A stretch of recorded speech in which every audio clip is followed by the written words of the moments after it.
धारी जय गोपीजन गिरिवर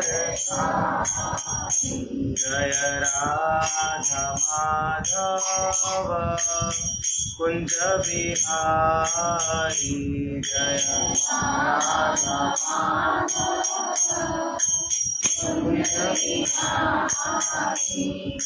यशोदानंदन ब्रज जनरंजन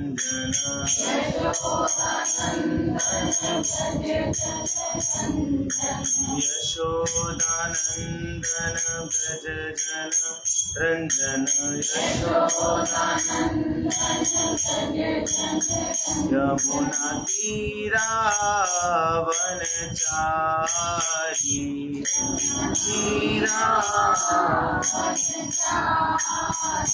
जय राधा माधव कुंज बिहारी जय राधा कुंज बिहारी हरे कृष्णा कृष्णा कृष्णा हरे हरे हरे राम राम राम हरे हरे हरे कृष्णा कृष्णा कृष्णा हरे हरे राम राम हरे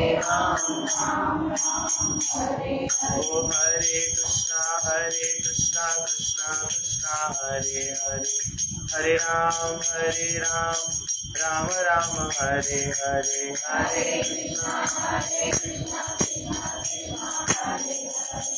हरे राम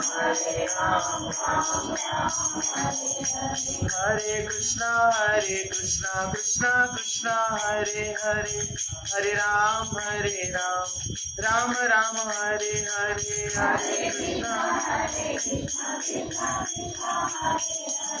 हरे राम हरे कृष्णा कृष्णा कृष्णा हरे हरे हरे राम राम राम हरे हरे हरे कृष्णा हरे राम हरे कृष्णा कृष्णा कृष्णा हरे हरे हरे राम राम राम हरे हरे हरे कृष्णा कृष्णा हरे हरे हरे राम हरि बोल हरि बोल हरि बोल हरि बोल हरि बोल तायोर प्रेमानंदे। तो कल हम सही भक्तों ने प्रथम अध्याय को बहुत ही विस्तार से श्रवण किया था। आज आप और हम सभी भक्त गरुड़ पुराण का द्वितीय तृतीय एवं चतुर्थ अध्याय का श्रवण करेंगे। श्री वृंदावन चंद्र भगवान की जय, श्री गरुड़ पुराण की। ये पंखा चला दो, दोनों तरफ ठंडा रहेगा, वरना आगे वालों को इसे ठंडा हो रहा है। ये भी चल रहा है क्योंकि आगे आगे ठंडा, पीछे वालों को नहीं। हरि तो आगे वर्णन आता है।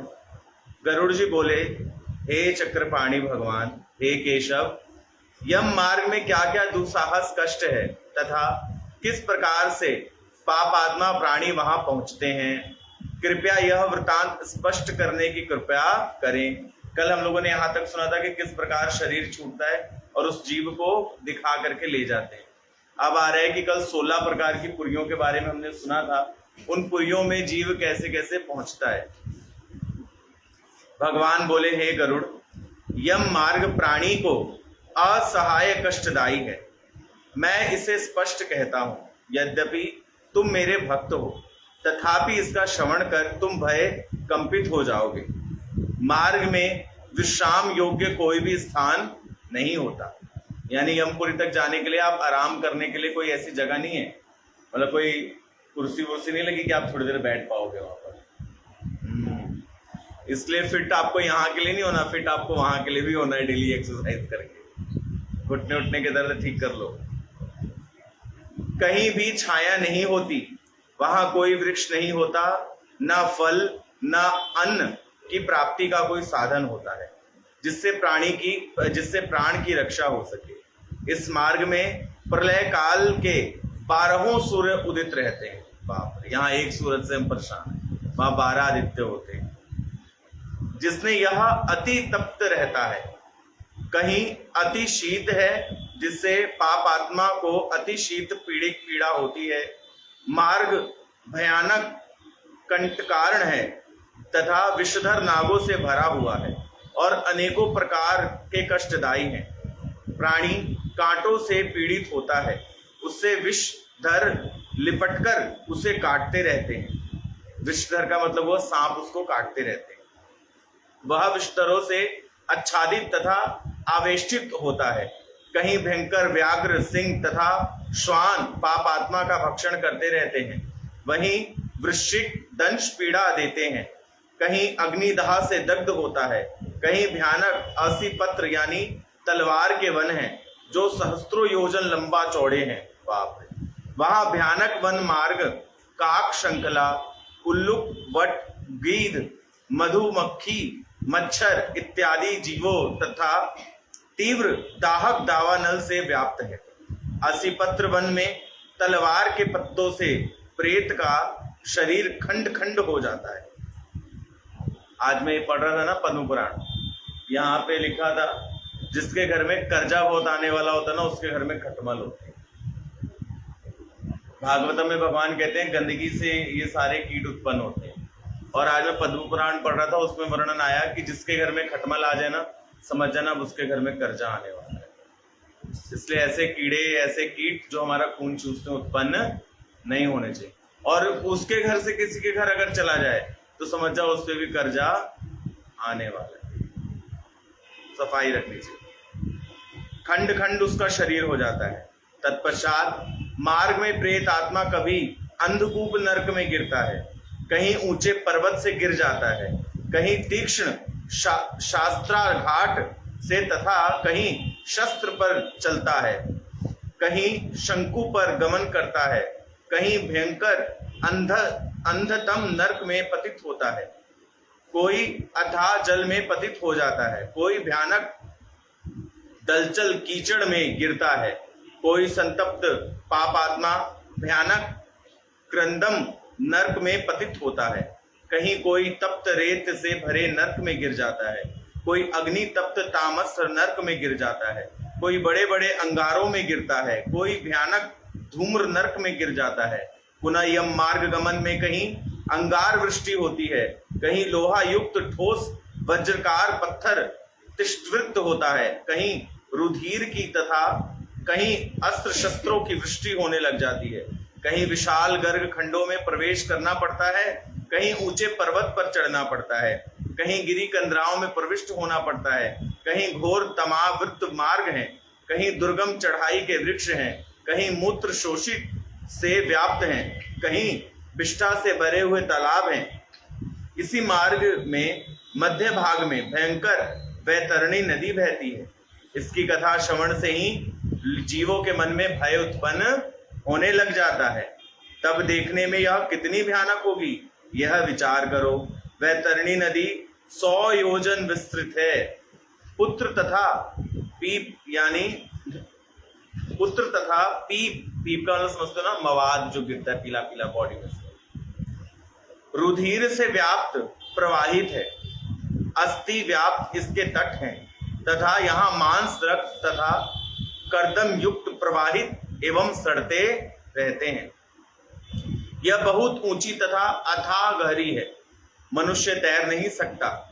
केश रूपी शैवालों से यह आवृत है। मांसभक्षी भयंकर पक्षी से यह पूरा नदी भरी हुई है। इसमें बड़े बड़े मगरमच्छ हैं। वह वैतरणी नदी पापात्माओं को देखकर ज्वालामयी तथा धूप युक्त प्रवृत्त होती है। जिस प्रकार लोह की कढ़ाई में तपते तेल प्रतीत होता है तथा ज्वालामय घी दिखता है, वैसे ही भयानक नदी यह वैतरणी है। हे गरुड़, यह वैतरणी नदी है। यह सुई जैसी तीक्ष्ण मुख वाली कृमियों से व्याप्त है, वर्ज तुंडों से भरी है, महागिद्धों तथा भयानक वायसों से, यानी काक, संस्कृत में कौवे को बोलते हैं काक, और प्राकृतिक भाषा में क्या बोलते हैं, वायसकों से भरे हुए हैं। शिशुमार, मगर, मत्स्य, कच्छ, वराह इत्यादि भयानक जलचर प्राणियों से यह नदी भरी हुई। इस नदी में प्रवाह में पतित अनेकों पापात्मा प्राणी अर्तनाद करते हुए हा भ्राता, हा मेरे बेटे, हे मेरी पत्नी, हे तात कहते हुए इसमें विलाप करते रहते हैं।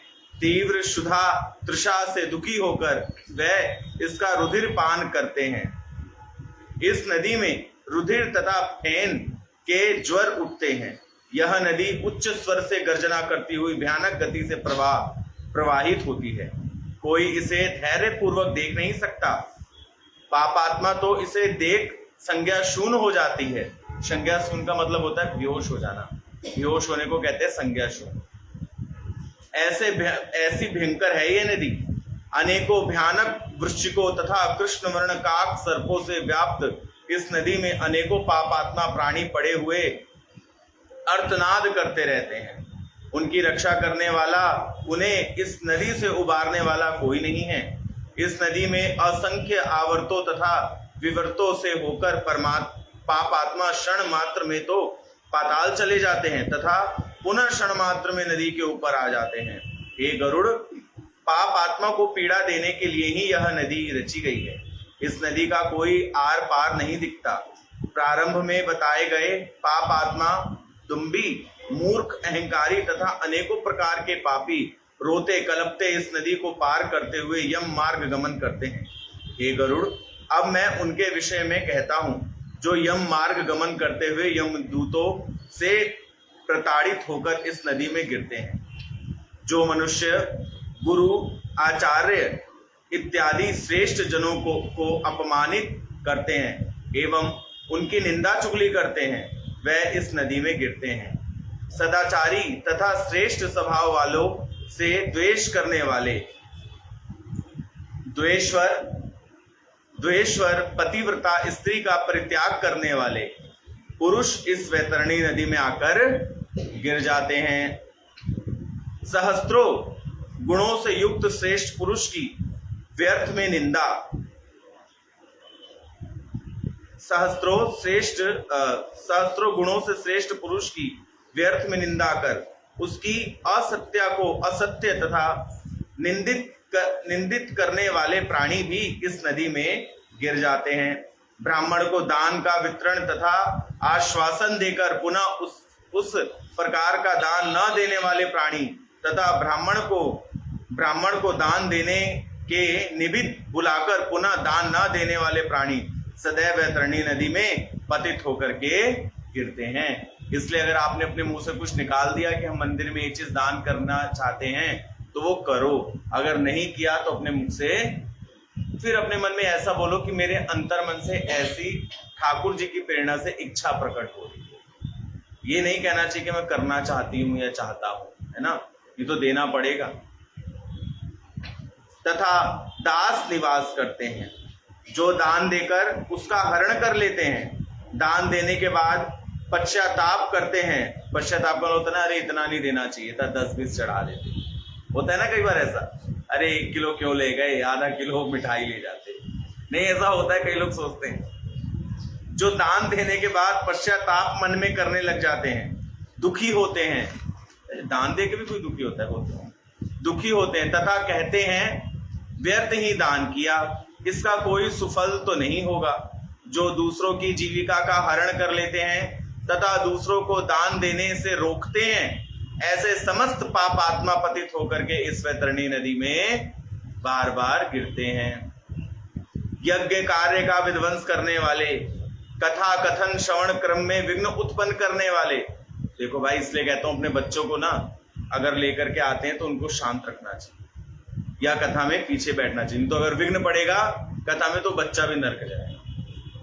हाँ, ये बात सच है। या तो सुला दो या उसको कुछ दे दा करके चुप रखो शांत। कथा श्रवण क्रम में विघ्न उत्पन्न करने वाले, दूसरों के अन्य क्षेत्र का अपहरण करने वाले, ग्राम की ग्राम सीमा का बलात् अधिक ग्रहण तथा चोरी करने वाले, गाय चरने भूमि पर कृषि करने वाले, ब्राह्मण जाति में उत्पन्न होकर तेल, घृत, गुड़ इत्यादि का व्यापार करने वाले, ब्राह्मण होकर शूद्र की स्त्री से विवाह करने वाले, वेदोक्त यज्ञ रहित स्वयं के लिए पशु हिंसा करने वाले, यानी जो लोग बलि देते हैं वो लोग, संध्या वंदन पूजन इत्यादि धर्म कृत्य से रहित मांस भक्षी मदिरा पान करने वाले, किसी की आज्ञा न मानने वाले, गुरु की अवहेलना करने वाले, शास्त्रोक्त क्रमों से विमुख पापात्मा अब अश्वमेघ मेव इस वैतरणी नदी में आकर के गिर जाते हैं। देखो, संध्या वंदन सबको करनी चाहिए। अब संध्या वंदन वही करते हैं जिन लोगों का उपनयन संस्कार होता है, लेकिन जिनका उपनयन संस्कार नहीं है, शास्त्रों में उनके लिए भी संध्या वंदन लिखा गया है। उनका संध्या वंदन पता है क्या है? कि वो ब्रह्म मुहूर्त में उठ करके सबसे पहले गुरु वंदना करें। हम लोग आते हैं ना, संसार दावा नल नीड़ लोका प्राणाय कारुण्य घना घनत्वम प्राप्तस्य कल्याण गुणा नवस्या वंदे गुरुषि चरणारविंदम। इतना करके 2 माला कर लो। प्रथम वंदना हो गई ब्रह्म मुहूर्त की, फिर आ जाओ आप दूसरे पर। दूसरे का मतलब दोपहर में या शाम को ले लो। दोपहर में, दोपहर की संध्या वंदन क्या है? फिर दोपहर का गा लो यशोमती नंदन ब्रजवर नागर गोकुल रंजन काना, है ना। गाने के बाद फिर 2 माला कर लो। मतलब माला और भी करो, लेकिन एक नियम बता रहा हूँ त्रिकाल संध्या वंदन। फिर संध्या हो गई तो संध्या में गौर आरती गा के, गुरु वंदना गा करके, है ना, और फिर दोबारा से 2 माला कर लो। जिसका उपनयन नहीं हुआ, स्त्रियों का या पुरुषों का भी, तो उनको त्रिकाल संध्या वंदन में कृत्य करना चाहिए। आप 2 माला नहीं कर पा रहे, टाइम नहीं, तो 1 माला तो तीनों काल में करनी चाहिए। समझ गए? तो इतना भी अगर करोगे तो नर्क नहीं जाओगे। नर्क ना जाने का मतलब है कि आपको भगवान का स्मरण बना रहेगा अंतकाल तक, अगर तीनों काल में आप भगवान को याद करते हो तो। आज मैंने एक दृश्य देखा। हमारे मंदिर के एक भक्त हैं, उनका बेटा है 3 साल का। 3 साल की उम्र क्या होती है? उनका नाम है गदाधर दास। जैसे अपने चैतन्य भगवान है ना, ये शायद 1.5 साल के हो गए चैतन्य भगवान, है ना, कल ही पूछा था। तो 3 साल के हैं वो, गदाधर भगवान के पुत्र। और माता, वो 3 साल का बच्चा, आपको पता है, सो रहा था, और सोते सोते उसके माता पिता ने कहा इसको क्या हुआ है। उसकी देखा उसको तो उसके माता पिता रोने लग गए। उसकी वीडियो बनाई है, अभी कथा खत्म हो जाएगी तो मैं आपको वीडियो दिखाऊंगा। वो बच्चा सोते सोते ना हाथ ऐसे करके माला जप रहा है, हरे कृष्ण कृष्ण कृष्ण हरे हरे, हरे राम राम राम। 3 साल का बच्चा है, अचेतन अवस्था में भी भगवान का नाम ले रहा है। और हम लोग 50-50, 60-60 साल के हो गए, सोते सोते भी चिंतन करते हैं, हाय मेरे बेटे का क्या होगा, हाय मेरे बच्चे का क्या होगा, हाय मैं मर जाऊंगा, मेरे परिवार का क्या होगा, मेरे घर का क्या होगा, मेरे शरीर का क्या होगा, मेरे गहनों का क्या होगा। सच्ची बात है ये। सोच के देखो, 3 साल के बच्चा उस भजन करते करते उस अवस्था को पा गया, जिस अवस्था को हम लोग 50-60 साल में नहीं पा पाए, 40 साल 30 साल में नहीं पा पा रहे। इसलिए कहा गया भक्ति करो तो बचपन से शुरू करो, क्योंकि अगर इस अवस्था में उसने उस स्थिति को पाया है तो आपको लगता है कि बड़े होने के बाद वो कभी भी उसके हृदय से भगवान की विस्मृति हो, कभी नहीं हो। इसलिए अपने बच्चों को खूब भजन कराओ, खूब सत्संग कराओ, खूब भगवान का दर्शन कराओ। और आपको पता है, उसकी माता ने बताया कि जब ये पैदा हुआ था ना, ये 6 महीने का था, तब से एकादशी व्रत करता है, प्रत्येक एकादशी। और जब ये 1.5-2 साल का हो गया, उसके बाद से प्रत्येक एकादशी निर्जला करता है। 3 साल का बच्चा प्रत्येक एकादशी निर्जला करता है। कितनी बड़ी बात है। ऐसे शास्त्रों में नहीं कहा गया कि माँ वही माँ सफल है जो अपने बच्चे को अपना ना बताए। वो क्या कहे कि मैं तेरी माँ नहीं हूं, तेरी माँ ये है, तेरा बाप ये है, तेरा परिवार ये है। लेकिन हम लोग खुद को तो भक्त कहते हैं, लेकिन ब्रह्मांड घूम के जो आत्मा हमारे पास आती है, हम उसको भगवान का भक्त नहीं बनाते। आज ये वीडियो देख करके बड़ा लगा। उस बच्चे को मैंने अपने मंदिर बुलाया है रथ यात्रा, हम सब दर्शन करेंगे भाई। भक्त यानी प्रणाम करेंगे, भाई जैसा आप में भजन है वैसा हमारे अंदर भी भजन प्रकट हो। तो आगे आया, वह आकर के गिर जाते हैं। शूद्र होकर के वेदों का अध्ययन करने वाले, कपिला गौ का दुग्ध पान करने वाले, यज्ञोपवीत धारण करने वाले एवं ब्राह्मण की स्त्री का सेवन करने वाले इस नरक में आकर के गिरते हैं। राजा की पत्नी की कामना करने वाले या गमन करने वाले, पर स्त्री गमन तथा हरण करने वाले, कुमारी कन्याओं से समागम करने वाले, प्रतिवता स्त्रियों को लांछित करने वाले इस वैतरणी नदी में आकर के ऐसे समस्त पापी पतित होकर के गिर जाते हैं तथा नारकीय कष्ट को भोगते हैं। प्रारंभ में बताए गए समस्त पापों को करने वाले, शास्त्र विरुद्ध कर्मों को करने वाले, वेद विहित कर्मों को त्याग कर निंदित कर्मों को करने वाले ऐसे समस्त पापी इस नदी में आकर के गिर जाते हैं तथा नारकीय यातनाएं भोगते हैं। ऐसे पाप आत्मा समस्त मार्गों को त्याग कर यमलोक गमन करते हैं।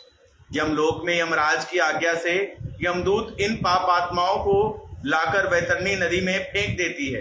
हे गरुड़, समस्त नरकों की श्रृंखला में 16 नरक विशेष दुखदायी तथा घोर पीड़क हैं।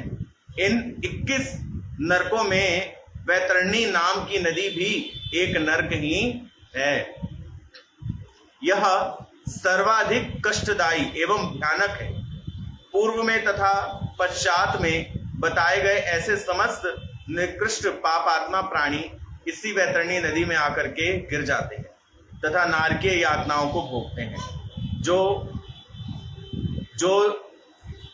अवैवाहिक क्रियाएं नहीं करते और न कृष्णा गोदान करते हैं, ऐसे प्राणी वैतरणी नदी में कष्ट भोगकर नदी के पार तीर पार स्थित शाल्मी वृक्ष की यातनाओं को भोगते हैं। अरे वाह। असत्य अथवा कूटनीति साक्ष्य देने वाले, यानी दूसरे की बातों को झूठा साबित होता है ना, कोई लोग एक पकौड़ी की 4 पकौड़ी लगा देते हैं। आपने तो सही सही बोला था उसके बारे में, और वो आपकी बात को आगे जा करके जो एक बात की 4 बात करके झूठी करके बोल देता है, ऐसे लोग।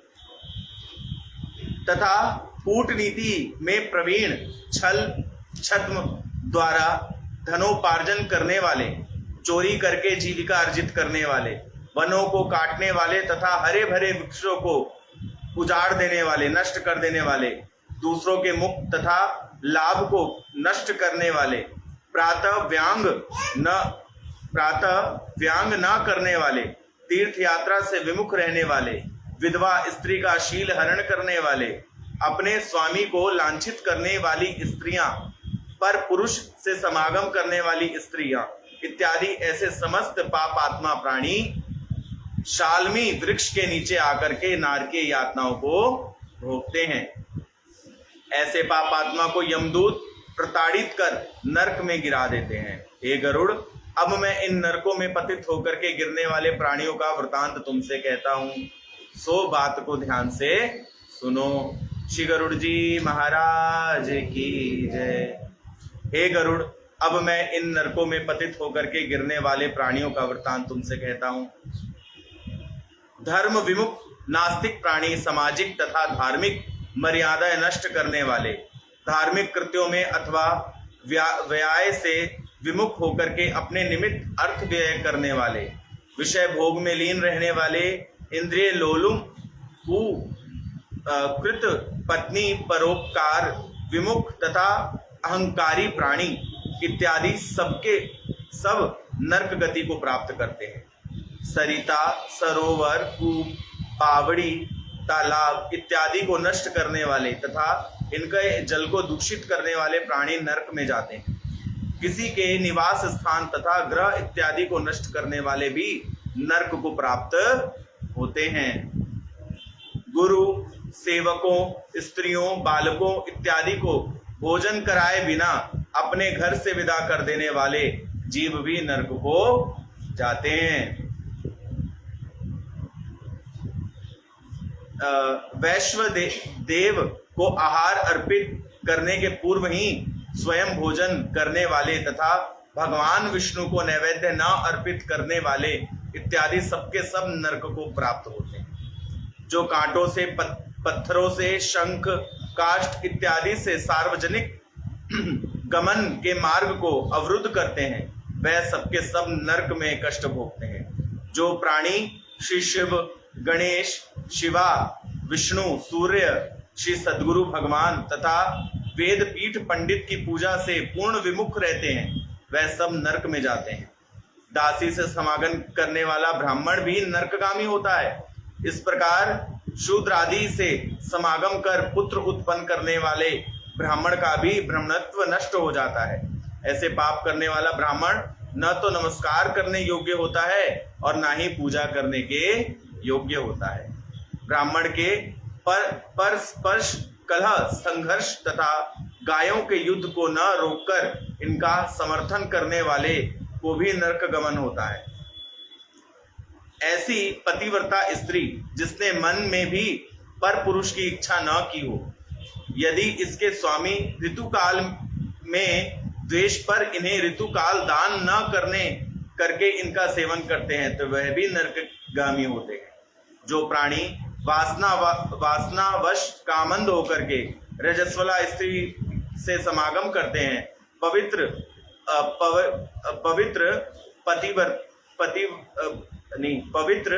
पर्व तिथियों में, जल में तथा श्राद्ध दिवस को सहवास करने वाले भी नरक में आकर के गिरते हैं। जो मनुष्य अग्नि, नल, पुष्प, उद्यान, गौशाला तथा सार्वजनिक मार्ग में मल विसर्जन करते हैं, वह भी नरक को जाते हैं। इसलिए जल में भी नरक और जल में भी मल त्याग नहीं करना चाहिए। पहले जो इंडियन टॉयलेट होते थे ना, उनकी सीट पे ऊपर ही मल त्याग किया जाता था। आजकल तो आप सब वेस्टर्न में जाते हैं तो सीधे जल में ही मल गिरता है आप लोग का। नहीं, ये पाप है, इसलिए घुटने और खराब हो रहे हैं।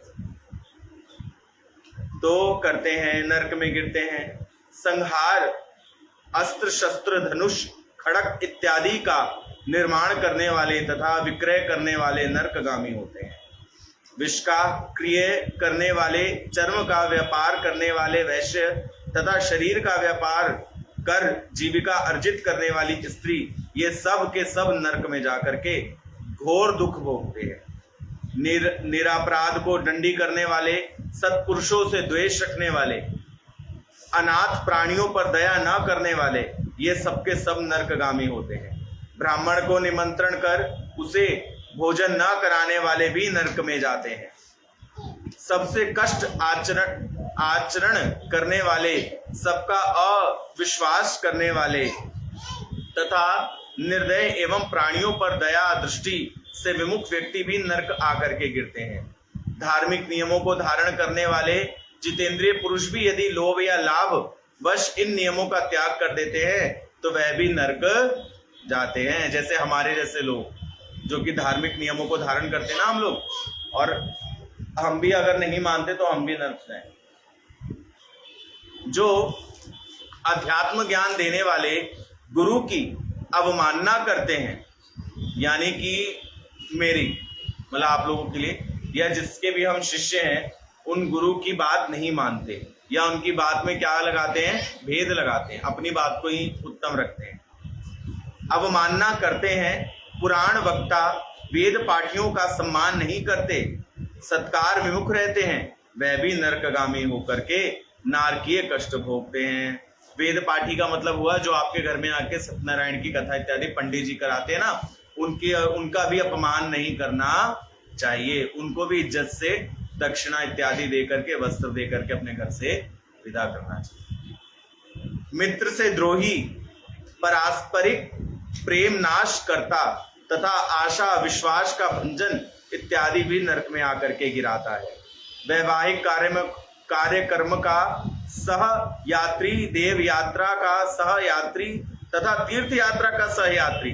सहयात्री का मतलब होता है साथ जाने वाला, समझ गए?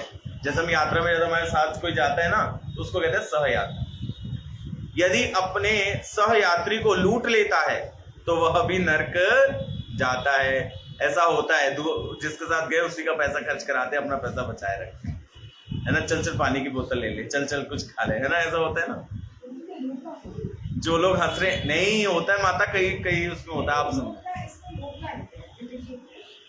मैं आपको बताता हूँ। एक बार हम लोग ना ट्रिप पे गए थे, मैं नाम नहीं लूंगा। तो उसमें क्या हुआ ना, हमारे साथ एक प्रभु जी थे। उनकी सैलरी तो थी महीने की 40,000, और वो बंदा इतनी गर्मी में पानी की बोतल खरीद के राजी नहीं। अब मेरी तो आदत है, मैं तो इतना विचार करता नहीं। मैंने एक पानी की बोतल ली, मैंने अभी 2 ही घुट पिया था। प्रभु जी थोड़ा पानी पिलाना, लो। बोतल दी, वो पूरी पी गया। बड़ा बदतमीज, थोड़ा तो देना चाहिए ना, थोड़ा तो। मैंने फिर एक और पानी की बोतल ले ली, मैंने पिया। मैं उसको लेकर के थोड़ी दूर जा रहा हूँ, तो उसको शायद फिर प्यास लगी होगी, तो उसने फिर मांग ली, मैंने फिर दे दी, उसने फिर पी लिया। कोई बात नहीं। अब मैं कुछ खाऊं तो मेरे पास याद हमके, मैं कुछ करूं मेरे पास याद हमके। अब वैसे तो मेरे मन में कुछ विचार नहीं आया, लेकिन हमारे एक मन्नू प्रभु जी थे, अभी वो बैंगलोर में शिफ्ट हो गए मन्नू प्रभु। तो वो मेरे पास आकर के बैठे, उन्होंने कहा कि प्रभु जी आपको कुछ शक नहीं जा रहा? मैंने कहा नहीं। बोले नरमा आदमी है ये। मैंने कहा क्यों? बोले आपको लूट रहा है। मैंने कहा कैसे? बोले इसकी इतनी सैलरी और ये आप ही की उसमें से खाई चली जा रहा है और आप कुछ कह नहीं रहे। वो भी एक लूटना ही तो हुआ। वो स्मार्ट वर्क कर रहा था लूटने में, कलयुग का आदमी था ना। कोई बात नहीं, खैर लूटना वैसे जो सब चुरा ले। कुंभ में खूब लूटा गया था लोगों को, खूब पैसा चोरी हुआ था। अभी परसों अलका माता का भी पर्स चोरी हुआ था। तो हाँ, वो भी लूटना हुआ। उनकी जिसके साथ गई थी कथा सुनने के लिए, वहीं पे पर्स चोरी हो गया बेचारे। बताओ भाई, ये हो गया। खैर छोड़ो। तो किसी के निवास गृह में चोरी करना, ग्राम तथा हरे भरे वन को अग्नि लगा करके नष्ट करने वाले प्राणी को यमदूत अग्नि कुंड में गिरा करके दग्ध करते हैं। जब वह प्रेत आत्मा छाया या शीतलता की याचना करता है तो उसे यमदूत असिपत्र वन में ले जाकर के प्रताड़ित करते हैं। असिपत्र वन में जब गिरा करके तलवार जैसे तीखे पत्तों से उसका शरीर कट कट करके गिरने लगता है, तो यमदूत उसे व्यंग पूर्वक कहते हैं, हे प्रेत, अब इस शीतल छाया में बैठकर तुम सुख पूर्वक निद्रा ग्रहण करो। वह प्रेतात्मा जब तृषा पीड़ित होकर के पीने के लिए पानी की याचना करने लगता है, तब यमदूत उसे पानी के लिए तपा हुआ जल देते हैं। यमदूत उसे विवश करते हैं कि तू ये जल पी, तपा हुआ तेल, इस अन्न का भक्षण करो। तब उस जल को पीने से उसकी उसी समय अंतड़ियां सारी जलने लग जाती हैं और वह हाय हाय हाय हाय करके चिल्लाने लग जाता है। पुनः उठ करके वह क्रंदन करता हुआ चिल्ला चिल्ला करके रोता है, घोर कष्ट भोगता है। तथापि पराधीन होने के कारण, बंधन में होने के कारण वह ऊर्ध्व श्वास लेकर के विवशतावश कुछ भी बोल नहीं पाता। हे गरुड़, पापात्मा प्राणियों को इस प्रकार अनेकों कष्ट की प्राप्ति होती है। कहाँ तक वर्णन किया जाए, शास्त्रों में इन सब का स्पष्ट वर्णन है। इस प्रकार की भयानक नारकीय यातना भोगते हुए असंख्य पापात्मा प्राणी सहस्त्रों की संख्या में महाप्रलय पर्यंत तक दुख भोगते रहते हैं। महाप्रलय के समय ब्रह्मा के अंतिम दिवस पर जब त्रिलोक विनाश होता है, तब नरकों में दुख भोग रहे इन प्राणियों का भी नाश हो जाता है। पुनः सृष्टि उद्भव के समय यही प्राणी फिर नरकों में जन्म लेकर के पुनः नारकीय यातना को भोगते हैं, यानी छुट्टी नहीं मिलेगी। अपने अक्षय पाप फल को भोग कर यही प्राणी कालांतर में यमराज की आज्ञा से जंगम स्वस्थ राइक के रूप में उत्पन्न होते हैं।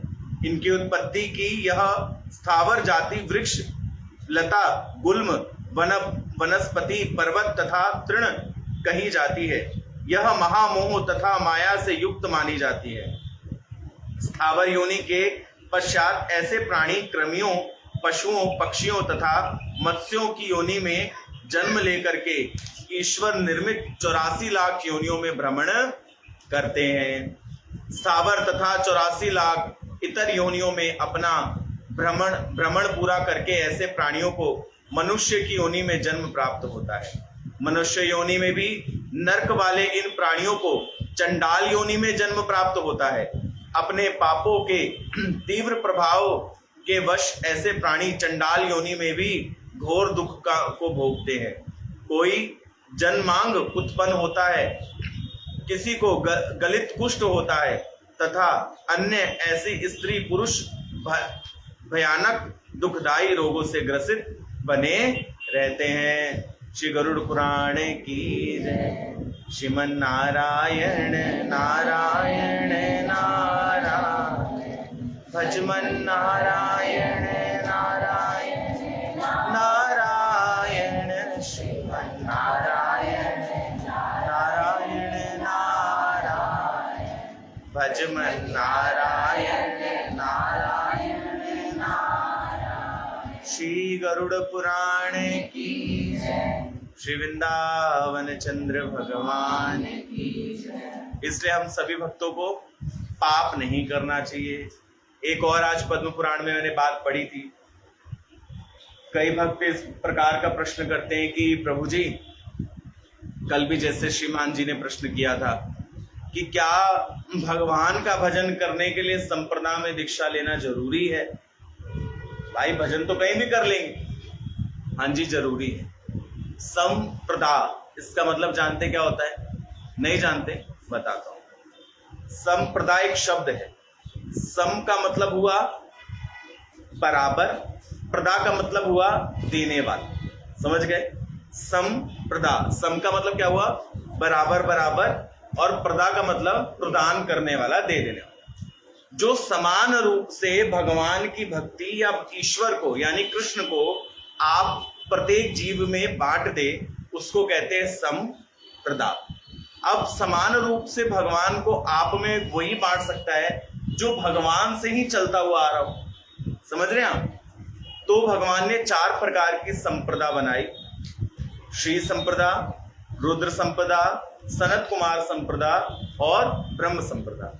हम लोग ब्रह्म संप्रदा में आते हैं। भगवान कृष्ण से ब्रह्मा जी, ब्रह्मा जी से नारद, नारद से व्यास, व्यास से शुक, शुक से सूत, सूत से शौनक, 88,000, फिर ऐसे करते करते करते पूरा गुरु परंपरा और फिर हम लोग। अगर आप संप्रदाय से अलग जाकर के भजन करते हैं या संप्रदाय से अलग जाकर के सत्संग सुनते हो किसी का भी, तो आपका कल्याण होने में खूंटी लग जाएगी। कारण क्योंकि आगे वाला व्यक्ति किस भाव में जाकर के भगवान की भक्ति या उनके विषय में बता रहा है, उसके बारे में तो आप जानते नहीं ना। तो भगवान पद्म पुराण में भगवान शिव कह रहे हैं, हे उमा यानी पार्वती को, जिस प्रकार वेद लक्षणा गाय के दूध के कटोरे से सांप रेंग करके चला जाए तो उसके दूध को जीव पीता नहीं, फेंक देता है। कारण क्योंकि उसको भय हो जाता है कि इसके अंदर विष हो सकता है। उसी प्रकार जो जीव संप्रदा में दीक्षित ना हो उसके द्वारा कभी भी हरि कथा और हरि नाम श्रवण नहीं करना चाहिए। इसलिए प्राय जो मार्केट में जितने भी गुरुजी आ रहे हैं, हम निंदा नहीं करते, परंतु हम उनके द्वारा किसी भी वचनों को श्रवण भी नहीं करते। समझ रहे हैं? कारण क्योंकि कुछ भी भेदाभेद वो ऐसा बोल दें जो हमारे हृदय में भगवान के प्रति भक्ति को गिरा दे, और हमसे कोई भगवान या अपने गुरुदेव या किसी भी संत में अगर अविश्वास प्रकट हो जाए तो हमसे क्या हो जाएगा? पाप हो जाएगा। इसलिए हम लोग सीधे सीधे अपने गुरुदेव ने जो कहा है उसी बात को मानते हैं, और वैसे ही हम लोग भजन सीधे सीधे भजन। हाँ जी मालिक। हाँ, जो चतुर संप्रदाय में आते हैं उनका सत्संग सुनना चाहिए, चतुर संप्रदाय से अलग नहीं सुनना चाहिए। समझ गए? चतुर परंपरा में ही सुन सकते हैं। माता जी का प्रश्न है 4 संप्रदाय में जो आते हैं उनका प्रश्न सुन सकते हैं सत्संग, बिल्कुल, लेकिन 4 परंपराओं से जो अलग हैं उनका आजकल बहुत फेमस हो रहे हैं ना, तो हमें नहीं सुनना चाहिए। चतुर परंपरा में सुनो, क्योंकि चतुर परंपरा वाले भगवान के विषय में ही बताएंगे। ठीक है ना? वो खुद से नहीं जोड़ेंगे, वो किससे जोड़ेंगे? भगवान से। तो यहाँ पे गड़बड़ हो जाएगी सर। ठीक है ना? इसलिए कोशिश तो ये करो, अगर आप नए नए भक्त हो तो जिसने आपको हरि नाम प्रदान किया है ना, सिर्फ उसी को सुनो। यानी जिससे आपकी दीक्षा हुई है सिर्फ उसको सुनो, उसको छोड़ के किसी और पे मत जाओ, ट्रैक मत बदलो। क्योंकि जैसे ही बदलोगे ना तो होता क्या, माता बच्चा एक स्कूल में पढ़ रहा होता है, अब एक स्कूल में पढ़ते पढ़ते एकदम से उसको उस स्कूल से निकाल के किसी और स्कूल में डाल दोगे तो वहां का माहौल उसको पहले समझने में काफी समय लग जाएगा, तभी तो वहां की बात दिमाग में घुसेगी। इसलिए भगवान ने आप जहां से भी जुड़े भगवान ने आपको जिस स्कूल में एडमिशन दिलाया है चतुर्थ संप्रदाय में, जहाँ पे आप उसी स्कूल के बन करके वहीं की बात सुनो और वहीं पे पढ़ो, अपने आप कल्याण हो जाए, कहीं और भागने की आवश्यकता नहीं। और अगर आप कहीं और जाते हो तो पास कभी नहीं होगा। हाँ जी, पार करना है, इतना सब कुछ पार करना है, वो जो जीव गया है वो इतना सब कुछ पार करने के बाद फिर 84 लाख योनि में जाएगा, तो 84 लाख योनि के बाद फिर जन्म दोबारा मनुष्य में मिलेगा। अभी जो हमने सत्संग में बात करी, भगवान गरुड़ पक्षीराज गरुड़ से कह रहे हैं, पक्षीराज गरुड़ जीव पहले नरक जाएगा, अभी वो वैतरणी पहुंचा है, वैतरणी के बाद 16 प्रकार के और नरक है जिनको वो भोगेगा, ठीक। उसके बाद 21 प्रकार के और नरक है जिनको वो भोगेगा। फिर महाप्रलय जब आएगी, जब ब्रह्मा के 100 साल पूरे होंगे, उसके बाद वो सब भगवान विष्णु के दोबारा ऊर्ध्व में चले जाएंगे। फिर भगवान विष्णु के मन में आएगा एको अहम बहुत श्यामा, फिर दोबारा से भगवान की नाभि से कमल, कमल पे ब्रह्मा, ब्रह्मा से फिर ये पूरी सृष्टि प्रकट हो जाएगी। फिर इस सृष्टि में वो दोबारा नरक में आएंगे, फिर वो 29 प्रकार के नरक भोगेंगे। उसके बाद उनमें से जो नरक भोग लेगा, फिर उसको पेड़ पौधा मच्छी मच्छर ये सब जो जीव है ये उसमें डाल देंगे, फिट कर 84 लाख योनियों में डाल देंगे उसको। अब 84 लाख योनियों में एक कछुआ ही 1 लाख साल जीता है, एक पानी का कछुआ 1 लाख साल जीता है, तो सो तो 84 लाख योनियों से कब बेचारा मनुष्य बनेगा। और मनुष्य बनने के बाद भी वो जो चंडाल लोग होते हैं ना वो बनेगा। चंडाल का मतलब होता है ऐसे लोग जो जन्म से ही बीमार पैदा होते हैं। जैसे आप देखोगे जन्म से कुछ बच्चे होते हैं जो अपंग या मेंटल या पागल या शरीर में कष्ट रोग होता है, उनके कीड़े पड़े होते हैं, तो जन्म से ही ऐसा पैदा होगा बेचारा, बताओ इतना दुखदाई है। उसके बाद फिर वो नरक जाएगा, फिर ये सारा प्रोसेस करके फिर वो पड़ेगा, फिर दोबारा 84 लाख जाएगा। इसलिए भैया आप लोग बहुत भाग्यशाली हो जो भक्ति केंद्र में बैठ करके ठाकुर श्री वृंदावन चंद्र की महिमा श्रवण कर रहे हो। अब नहीं तो कभी नहीं। इसलिए अभी हरे कृष्ण कृष्ण कृष्ण हरे हरे, हरे राम राम राम हरे हरे, इस महामंत्र में ध्यान लगा लो तो भैया वैकुंठ से विमान आ जाएगा, बैठ के चले जाओ। नहीं तो फिर तैयार रहो 84 लाख काटने के लिए। और कोई प्रश्न किसी भक्त का पूछा, बोलो इसको।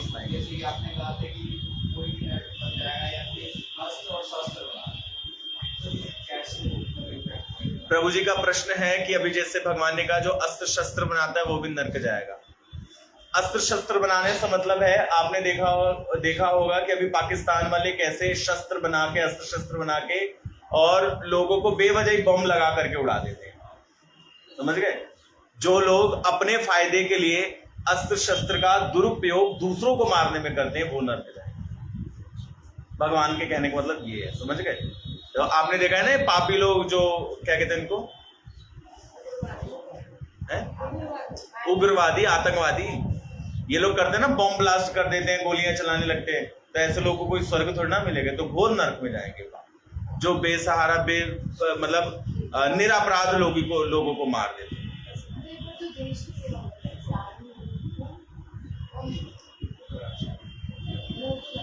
ये जो विषय है ना इसको मैं वीडियो ऑफ होने के बाद सुना। और कोई भक्त किसका प्रश्न? ओके, बोलो जल्दी बोलो।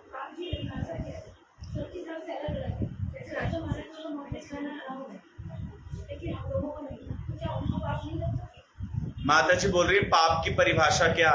क्षत्रियों को नॉनवेज खाना अलाउड है तो उनको पाप नहीं लगता, बाकी वर्ण ना खाए। अब इसकी भी परिभाषा सुनो।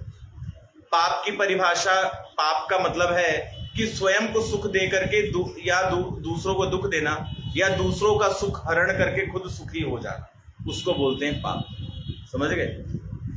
और जो राजा महाराजा वाली आपने बात कही ना माता जी, शास्त्रों में किसी को भी मांस खाना अलाउड नहीं, चाहे वो क्षत्रिय हो, ब्राह्मण, वैश्य, शूद्र हो।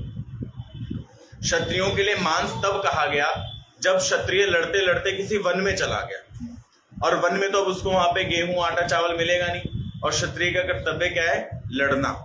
तो उस स्थिति में कहा गया कि वो अपने प्राणों की रक्षा और राज्य की रक्षा करने के लिए किसी को मतलब करके और वो भक्षण करके अपने, क्योंकि उसको बल चाहिए ना, इसलिए वो खा करके और फिर लड़े, जा करके लड़े। इसलिए शास्त्रों में भी लिखा है कि क्षत्रिय के पुत्र को 12 साल से ज्यादा नहीं जीना चाहिए, मर जाना चाहिए अपने देश के लिए लड़के। लेकिन अब तो खैर ऐसा कौन क्षत्रिय मरण को मानता है, ये है। श्रीमद् भागवत पुराण में जो बताया है कि वो वेन तो वो इतना पापी था कि उसके शरीर से जब शरीर को मरा गया तो उसका राजा कैसा था? भगवान पृथु उत्पन्न हुए, अर्ची और पृथु। क्यों वो तो पापी था? बताता हूँ। माता जी का प्रश्न है, जब भगवान का पृथु अवतार हुआ था अर्ची और वेन के शरीर को मथा गया था तो ऐसा क्यों हुआ था? उसका कारण था क्योंकि वेन एक भक्त का पुत्र था, एक भक्त का पुत्र था। तो भक्त का पुत्र होने के कारण उसके शरीर में वो शक्ति थी, समझ रहे हैं? जैसे माता पिता के पास शक्ति हो तो पुत्र में भी वो जीन्स आ जाते हैं ना शक्ति वाले, तो वो उसमें भी गुण थे। और अगर वेन के शरीर को नहीं मथा जाता तो इस संसार में अन्न की उत्पत्ति ना हो, ये भी बात है, इसलिए उसके शरीर को मथा। तो भगवान पृथु रूप में अवतरित हो। अभी विषय थोड़ा बड़ा है, इस विषय पे चर्चा में आपको ये गरुड़ पुराण खत्म होने के बाद अच्छे से महाकाल काल भैरव भगवान। अभी ही हमने पढ़ा, जो लोग अपनी वासना के कृत्य को पूर्ण करने के लिए देवी देवताओं को मांस या शराब अर्पण करते हैं, वह भी नरक जाते हैं। इस विषय को ध्यान से सुन लो।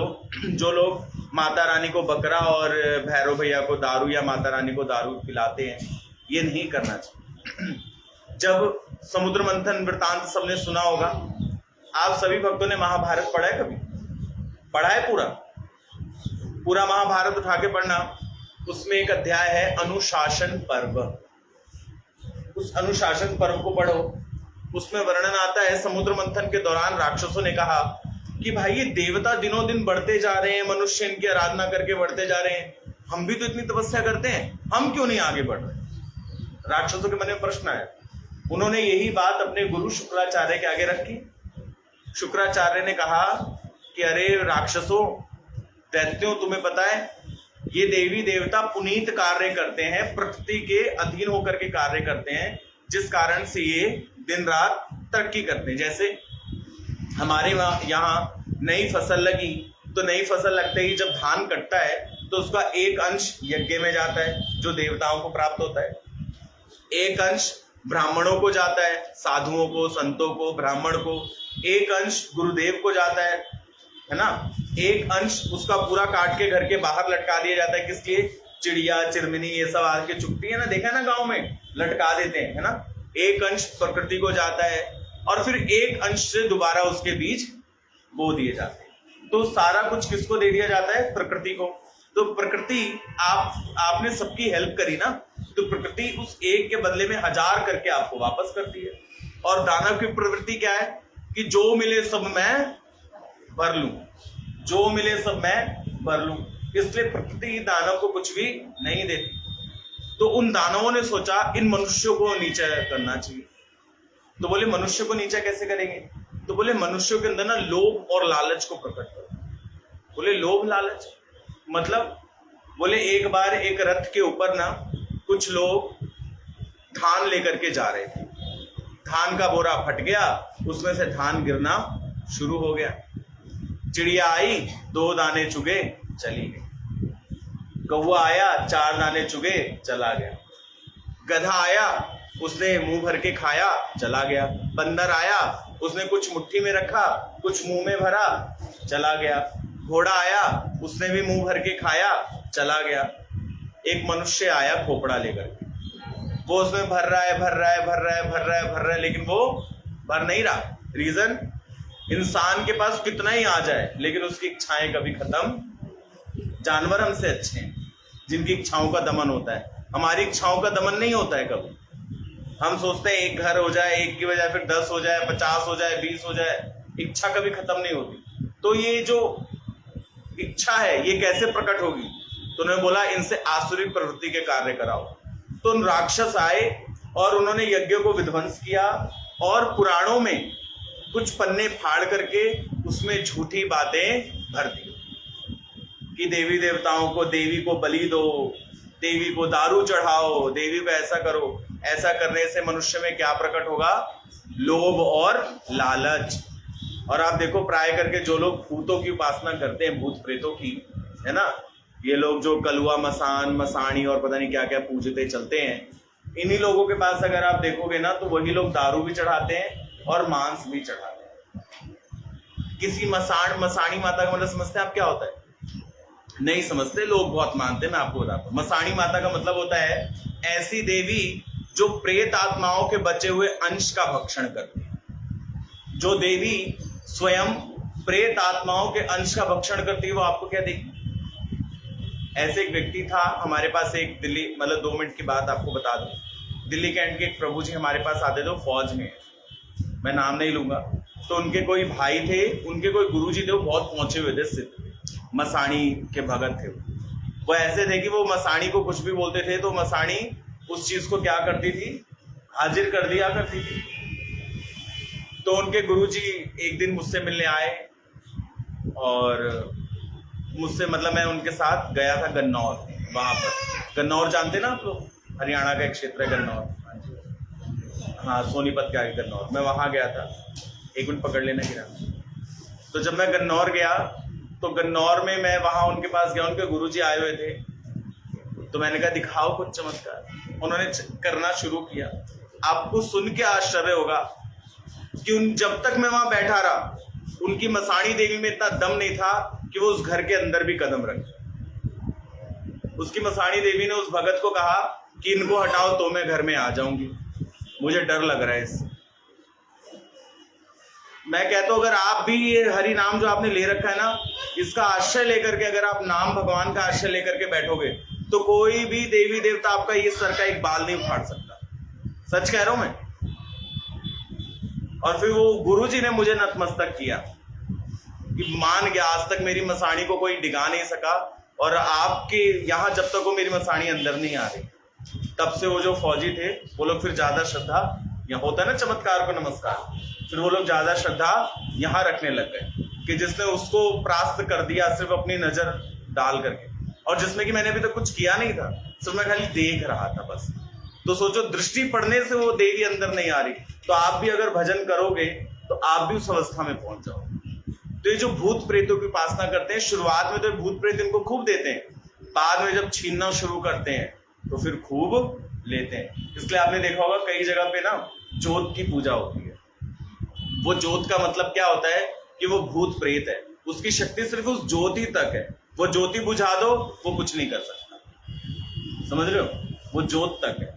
तो इसलिए शास्त्रों में जो मांसाहार वाली बात है ना माता जी, ये भूत प्रेतों ने इन बातों को, मतलब राक्षसों ने घुसा दिया ताकि हमारे अंदर से श्रद्धा और विश्वास खत्म होने लग जाए और हम लालची हो जाए, ये बात है। वरना हमारे शास्त्र में कहीं भी जो ग्रंथ द्वापर से पहले के है ना, उनमें कहीं भी आप देखो बलि प्रथा का कुछ भी, वेदों में है नहीं है, और जो पुराण द्वापर से पहले के है उनमें भी नहीं है, उपनिषदों में नहीं है, बाद में जो बाद में आए कुछ उनमें है बस।